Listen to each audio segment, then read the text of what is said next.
Do birds suddenly appear every time you are near? Just like me, they long to be close to you. Hey everybody, welcome to the Jolley Marriage Show. I am Dr. Willie Jolley, and this is my beautiful bride. This is Dee. And we're the authors of the book, Make Love, Make Money, Make It Last. 10 Secrets to Shape a Great Marriage. Everybody needs to have this book if you're in a relationship or you want to be in a relationship. You need to have this book. So go to jolleymarriage.com, get a free chapter, or get the book. Just buy the book. One guy called from Seattle who was here he said, I'm getting the package, but I don't have a CD player. I want the bundle.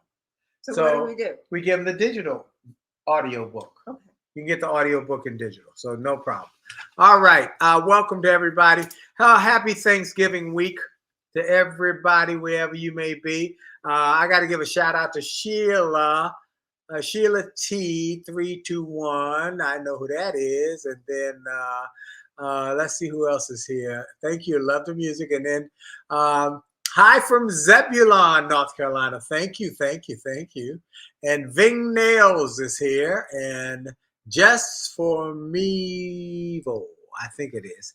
And then we got the folks on the other stream as well. We're trying to make it happen. We're trying to grow our impact in more people, more places, more things. So glad you're here. Let's see a couple things, announcements. Want to thank all the people who came to our symposium. Wherever you may be around the country who came to our symposium, we hope you enjoyed it as much as we enjoyed presenting it. Our annual, well, we've done it annually except for COVID years, speaking, publishing, media symposium. People came in from all over the country, so we're grateful for that. I want to thank all the people who came to my Music and Motivation one-man show that has been running the last 5 Saturdays, and we had the final show of the season Saturday night, and it was a tremendous response. We had buses. People brought buses of people, so thank you. And then I want to thank my bride for putting up with me, because it was tight. It was intense last week. It was intense, but she hung in there with me. You're cute too. Thank you. So let's talk about this subject that has come The holiday drunk. That's your take on it. That's the holiday drunk. But what do you do? We came across our desk. What do you do when your spouse gets drunk? Gets consistently drunk. Drunk every year at holiday parties, and it's embarrassing. Embarrassing. It messes everything up. They get drunk, sloshed, wasted, just inebriated. My son said call it inebriated, but they just that's a sophisticated word. That's sophisticated. So what do you do then? What do you do? How do you handle that? What do you do in those situations? Well, that's what we want to talk about tonight, and we're going to talk about. Let's see, Xenia Terrence joined in. Hi. Yes, we're going to keep Bishop Carlton Pearson's family in prayer. You're absolutely right. He passed away yesterday. The day I got a text about it. Yes. So anyway, we're sorry about that. Let's see. Jerome Washington is coming in on the other line. Want to thank you and all of those who are jumping in. All right, let's talk about this situation. What do you do? Can I just give my short answer? You may give your short answer. There's a need for counseling, and this is kind of like at the 11th hour. So my first thing would be, this has happened before, so it's a problem. He knows it's a problem. And now we're on top of Thanksgiving and Christmas. And it makes sense to get counseling. But it's kind of late for this holiday season. So you need to get counseling. Okay. But what do we do? Okay, we know we need to go to counseling or to convince the spouse to go to counseling. But since we're on top of the holiday, what are some other things that we can do until we can get our spouse to counseling? Right. That's how I. So we got a number of people who say they want to be in a live video. We can't do that because then we get to too many people. We only got a short time. What? Put your comments in the chat though, and I will read them. I didn't know what. On certain platforms you can, and certain platforms you can't. Request to be in. So what kind of program does that require? Well, we haven't done it because we just have such a short time. But put your comments in the put your comments in the chat. Suggestions in there, and we'll read them and talk about it because we do want your thoughts. Absolutely. But we got a number of people who ask at the same time. It wouldn't be fair to one, not the other. So, all right. So do that. So here's my first suggestion. All right, go ahead, please. Okay, first suggestion is that when we're talking about how do you communicate that with your spouse that the behavior, the getting drunk is a problem. So you have to find the right time to talk. When is the right time to talk? Well, I don't know what you mean. The spouse have to figure it out. When's the best time to bring it up? Not while you're on your way to party. No. That's not. You got to fix this. If this has been a problem over time. That's what I'm saying. All right, got it. All right, they need counseling. We're on 11th hour now. So first thing you got to find a time where you. What you got between now? Monday, Tuesday, Wednesday, Thursday. So this is Monday. You got Tuesday and Wednesday. So a calm. You're not on the way. You're not driving to grandmama's house right now. No. Okay. So number one, the best time. So you got to think about this. What is the best time to approach the situation? So you got to think calm and you got to choose your words carefully, right? Yes. Then next. There's something that we talk about all the time. About the 4 F's. That's right. So you got to explain how the behavior makes you feel. How this makes me feel. I'm embarrassed. I'm embarrassed for me as well as for you. Because when you are sloshed, some family members are laughing. Let me give you a word, folks. What's the word? Devalued. Okay. I feel devalued when you do that. I feel devalued when people make fun of us and make fun of me because of your actions. I feel devalued. I feel little. I feel hurt. Those are the words that can give more clarity rather than I don't like.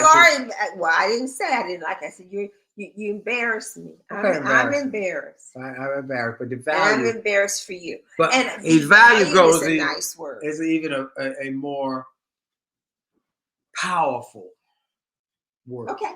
All right. So we've got to figure out the best time to do it. So because you are going to ruffle feathers because. Right. Well, not necessarily. Let me tell you something. Explain how the situation makes you feel, and then you need to be specific. Give a specific incident, like you were so inebriated. You normally drive, but I had to drive you and pull you into the car at the Easter function, or say give a particular situation. Or you know what does my son say that a drunk head creates a open mouth or something like that. I don't know. That when people get drunk, they say things, their filters are removed. And therefore they say things that they ought not say. Go back to Terrence. What does Terrence say? Who does it every year. Wow. My coworker's husband does this each year. She says she takes the keys and makes sure all is safe. It is an issue, but he refuses to stop. He was like that before they married. Ooh, well. Okay. So you know what? She knew what she was getting. So I wonder if they had counseling. Oh, obviously they need counseling. Right. Or is it too late to do anything about it? So how do you? She's found a way to deal with it. She takes the keys to the car so he can't hurt himself or herself. Right. Him or her. Him or her. But here's the thing. One, let me read this again, and I'm a dissect it. My coworker's husband does this every year. This is nothing new. That's why I'm like, this is the 11th hour. She said she takes the keys. Mm-hmm. But that's still putting a Band-Aid over a big old wound, a big gap in the person. It is an issue, but he refuses to stop. So he's not going to go to counseling. So she had said it to him, but she didn't say counseling. She said, "Would you stop?" No, I'm not going to do that. He was like that before he married. Now, there are a lot of issues in there. One, she knew he was like that. It's the old story of the snake standing by the side of the road that her father used to say all the time. Snake was standing by the side of the road, and I think it was a frog came by, and the snake said, Mr. Frog, please help me get across the road. He said, you're a snake, you'll bite me. No, I won't bite you. No, I won't bite you. But no, I promise. Just get across the road. The frog gets the snake on his back and jumps across the road, avoiding all the traffic. He gets to the other side, the snake bites him. He said, I thought you said you weren't going to bite me. And the snake said, well, I'm a snake. That's what I do. So, in other words, folks, if you see this early, you're going to see it again. If they got an issue early, they're not going to change. What? She probably thought she could change it. Yep, that's right. That's a mistake. So that's first. Second, he refuses to stop. Now, what has she said? Has she given him? Maybe she said, I need you to stop. Why? Because it makes me angry. Okay, well, so what? But when you say it devalues me. It hurts me. That changes the dynamic. You know what? And then I want to go to counseling, or you need rehab, or you need help. You don't know. That's the rehab, the counseling gets to the underlying causes.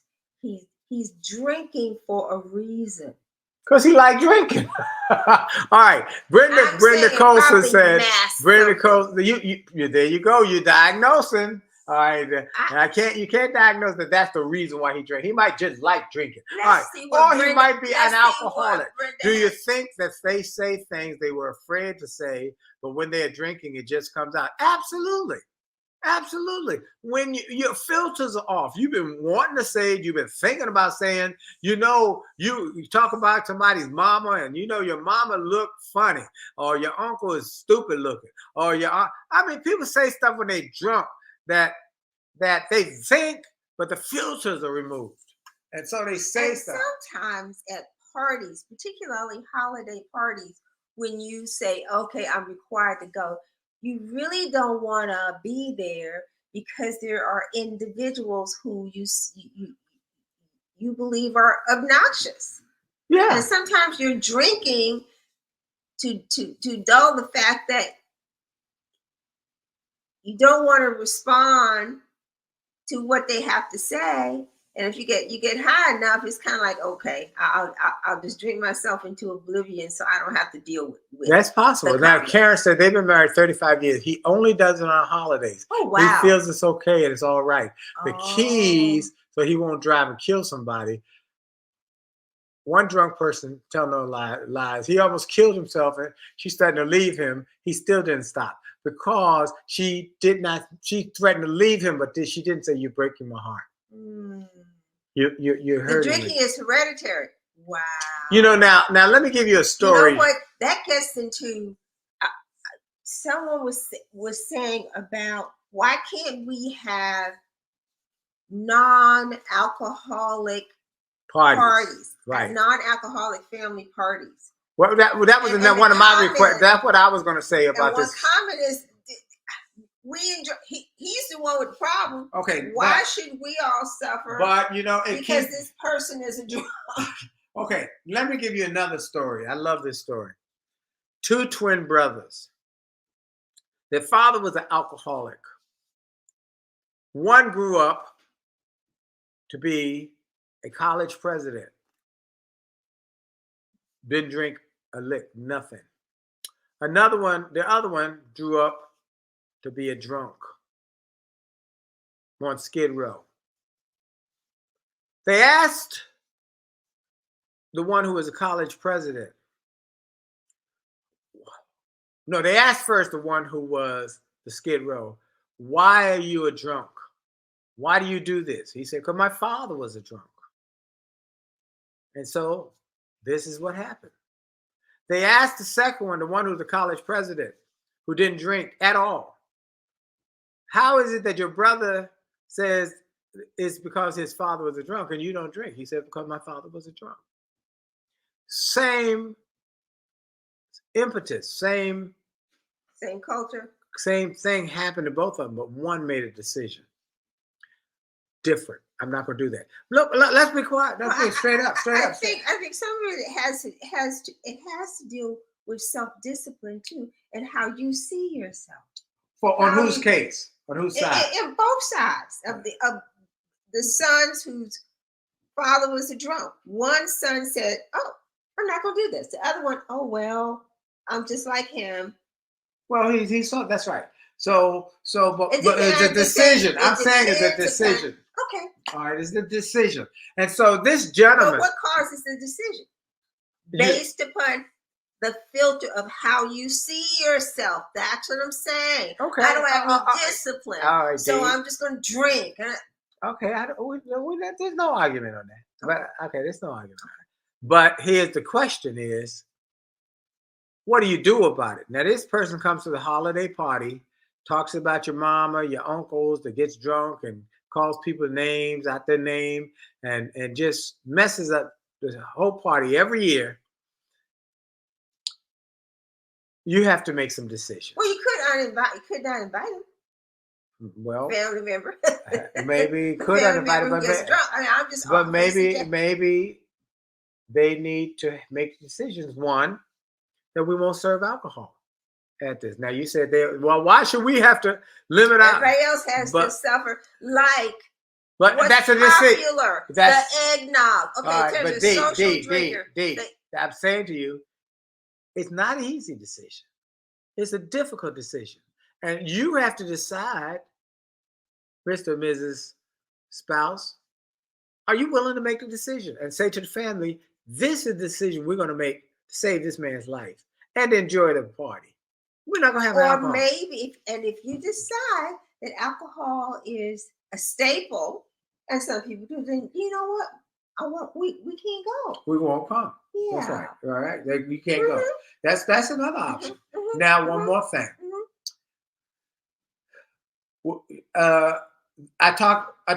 She talked about being frank about your feelings, but it really is important.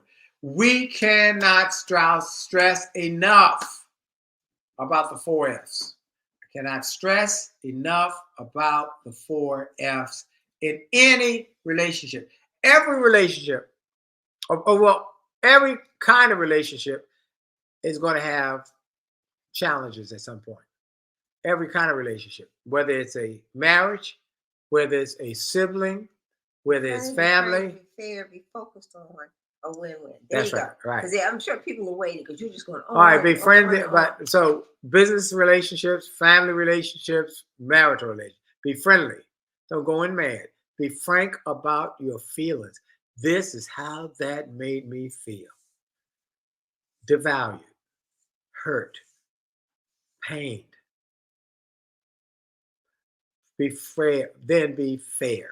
Be friendly, be frank about your feelings. Be fair. You got to hear that part. That's what you're saying, D. Why does this person continue to drink? And maybe they need, that's why counseling and or therapy is so important. Because they might not be able to articulate, but professionals know how to ask questions so that people don't feel intimidated and people start to open up as to what is really going on. So be friendly, be frank about your feelings, be fair, and then be focused on a win-win.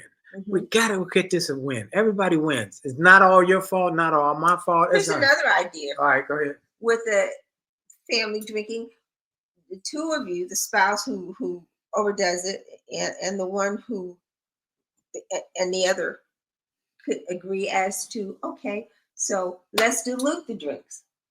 That don't work. I don't.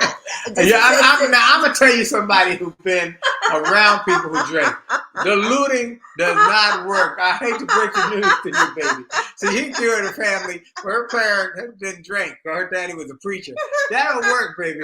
Oh, we done tried that one. That don't work, sweetie pie. Like the what's the eggnog? Oh my God, that's. Now Terrence says he'll say, "Do I have free will or not?" She has a wonderful husband and father, and also a businessman, but he drinks. Look, no, you know he has free will or not. He does have free will. They cannot go to the party or go to the party. Now, if you go to the party, we can't drink. If you don't go to the party, drink all you want. Get sloshed. Go blackout drunk here at home. I'll give you a turkey sandwich. He still needs to have counseling. Lord have mercy. Well, he needs rehab, not just counseling. Okay. Rehab. Alcohol is rehab. Now. No, but you Now, you guys been around people who drink. Now, my uncle was always drunk. Always drunk. Years ago, I never saw him when he wasn't drunk. Did he work? Well, I mean, how could he always be drunk and have a job? Well, they own a store. He was drunk in the store. Yes. His wife ran the store. Okay. But he was always drunk. Okay. He had more DUIs than anybody I ever met. Okay. But one day, he had a transformation. He said he had a visitation. And he has not drank since. That's been over 30 years, maybe 40 years, probably 40 years. And so I don't know the answer, but I do know that you can change. Now, Brenda said that was funny. Thank you, Brenda. What? And then my father's side of the family. Diluting. Yeah, she said that's funny. My father's side of the family would drink all his brothers and sisters. And, but you know what? And we have been to functions or people's homes with parties where there's liquor just everywhere. Flowing. Now, folks, for all, what did you say? Being completely honest and open. I don't drink. At all. I don't drink at all. My father drank, and I saw the impact it had. Now, part of that was due to frustration with racism. He was a very brilliant man, but always was hitting a glass. Newspaper reporter. Hitting a glass ceiling because of racism. So drinking was something. But that's an explanation. He understood. He didn't understand why he drank. He would say, "I'm drinking." Forget. I feel racism has had an impact on my career. So that was a release. I don't drink. I got all sorts of challenges and all sorts of obstacles. And we built this business from ground zero all the way up to ladder, fighting and clawing and scratching. But I don't drink. Did you see Terrence's comment? Oh, let's see, Terrence. He doesn't drink. I was raised around drinkers because my mother had a tavern. Wow. She didn't drink. Okay. And her mama didn't drink. Wow. You lose your inhibitions. You spend too much money. You do all kinds of things. And he said his father's side of the family were all drinkers. His all his brothers and sisters. So this is an interesting conversation. To the person who asked for this information, here's my final recommendation for you. 1, have the 4F conversation and tell them how it makes you feel. 2, say, I love you and I want you to get help. And since we're on top of the holidays, let's come up with a short-term plan so that we can go if they're drinking. How do you think we could handle this so you don't get sloshy drunk? Now, Marvin Perry said people who are drunk should be talked to, told the etiquette rules before allowing them into the dinner party. And if they have to apply or not, they have to agree or not. I think that's a good idea, Marvin, that they have to say, yes, I'm willing to adhere to the rules, or no, then go home. Okay, go home. This is not going to be where you're going to get drunk and pass out and holler and scream or fall on the floor or throw up. Well, all of that. This is not going to happen here. We don't have alcohol in my house. Okay, we don't have alcohol in my house. I know people have bars and so forth. I don't have it because I don't drink, and my children know I don't drink, and so they know that's not part of my lifestyle. So that's what it is. But those who have that inclination, then they have to set some rules. They have to set some boundaries, or people will go all in. All right, let's see. Last couple things. Our time is almost up. Um, Thanksgiving is also, we talked about a time when families often have stress because Black Friday is the day after Thanksgiving. Talk about your purchases, talk about your spending. So there are. Well, I think you need to have, you said talk about it. What's the budget? That's what I'm talking about. Talk about my budget. Okay, what's the budget? What are we going to spend? How much? We do that every year. We say, here's how much we're going to spend. Well, first of all, I don't want to spend anything. Right, she don't want to spend nothing. Grinch. Because, okay, Grinch. we'll just say, I'm like, what? He has to always have a surprise for Christmas. I'm like, no, I don't want to be surprised. No, you want to It know. is something, and I really don't need anything. And I understand for some people that the physical giving of a gift is a way to show love. But I'm like, let me at least identify the things that I might like, because I don't really need anything. And then you got to get it on sale. Why do I want to pay regular price? It doesn't make any sense. But it's Wait Christmas morning. No, you can't do that, D. So how long have we been together? We've been married for 38 years, and this is an ongoing. This is from day one. Okay, I gotta have something under the tree. Yes. Why? We can go to the store the day after Christmas when it's on sale. No, it's about having open a tree. Ooh-wee, it's the joy of the Christmas morning. Now, this has been, but we at least on what we spend, we do talk about it. We set a budget. So we agree as to what the budget is that we can spend on each other. That's right. So, so that's it. I want to thank you. Have a good thank you. I'm gonna see Sheila 321. I'm gonna go with Sheila. Let's just see. That's my Sheila. I know who that is. Sheila, you coming up, Sheila? Are you still there? Are you there? Are you there, Sheila? Did you go away? Sheila. There you go. Hey. Can I see? Hello. How are you? I'm doing great. Good. Great. Well, good to see you. This is you can't see over here. Only the IG people can see. This is really a family member. We grew up right next to each other. We've been like brother and sister. And you came to my show the other night. Yes, I did. Loved it. Oh, thank you.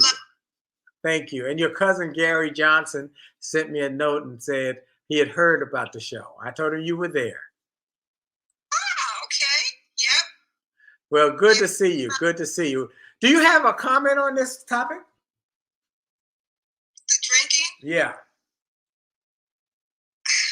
I drink, but really in moderation. It's not a lot. Okay. I don't. You don't get sloshed. You don't get blackout. None of that. No. Good. That's good, because that really is where if the problem comes, when people lose control. Yeah. And I will tell you, I was really surprised about the comment that you made about your father. Yes. And, I remember him. But yes. I didn't realize that that's how he felt inside. Yes. So that was a real struggle. Yes. Because she was my neighbor. She knew he would drink. On Fridays, he would drink. And he'd have his buddies over there drink. And they'd have real drinking going. So it was also stress relief. It was now that you know why he drank, when I learned why he drank, then it gave me some perspective. Perspective to say he was a very brilliant writer. And he was a graduate of Brown University, one of the first Black journalism students who graduated from Brown, and back in the 30s. And wow. And yet he always felt that he was limited by racism. and he would drink. And he was. He was limited Oh, by my racism, goodness. and it impacted his thinking, his mindset, his activities. His So he drank. self-confidence. Well, not so much self-confidence as his frustration. You know, frustrated. I should be doing better, more. I got the capacity. I have the bill, but they won't let me. There's a ceiling. And think how many people who are people of color over the last 200, 300, 400 years who had the capacity were limited. Or the Indians. We often hear people talk about Indians who have been, if you haven't seen the movie, we went to see Flowers of the Killing Moon, Killings of the Flower Moon, whatever it was, that the Indians had been systematically taken, their land was taken, and then all of these when they discovered oil on their land, had all of these people who got rid of them. Started doing all of this systematic. So many drank. It's a frustration issue. So anyway, thank you for joining me, Sheila. I'm glad. Hey, kiss your baby girl and your grandson, and thank you for joining us. And thank you for coming to the show the other night. I love you. And thank you all. We want to thank you all. Have a great Thanksgiving. We will see you soon. What did Brenda say? So people, Thanksgiving. The last few. So people don't want help and will not go get help either. That's right. They want to do it their way. And Marvin says, drinking for some people can lead to family abuse. We need to understand why a person enjoys being drunk. It's like getting drunk a lot. Depression can lead to alcohol and other addictions. That's right. Brenda said, great show. Thank you. Great show, everybody. Thank y'all. God bless you. Have a great meal. Have a great Thanksgiving. Enjoy it. I'm not going to tell you to overeat, but after you've eaten, just take a nap. Take a nap. Well, I'm gonna take a nap, and I'm gonna be really enjoying every bit of it. So get to see my family. Love y'all. God bless you. Let's go out with my music. Here we go from my one-man show.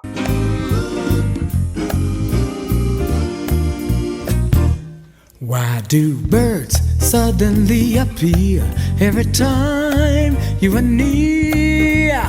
Just like me, they long to be close to you.